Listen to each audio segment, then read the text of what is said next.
Vaig triar aquest hospital principalment per la proximitat a la meva casa i després perquè, tot i ser una unitat petita, són molt pocs residents i aleshores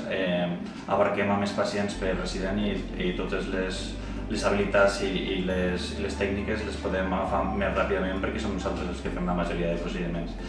A més, també se tenen una petita unitat de marcapassos que me pareix algo molt interessant perquè és algo que està desapareixent fora en les altres UCIs d'Espanya i així som també els intensivistes els que fiquem els marcapassos i me pareix algo molt interessant. Si esteu plantejant-vos venir-vos a l'Hospital de Tortosa, penseu que és un hospital molt familiar on totes les unitats per on roteu us acollís en els processos oberts i, per exemple, en urgències, algo que a mi m'agrada molt és que ja des del començament els residents petits comencen a veure patologia greu en pacients crítics ja des del començament.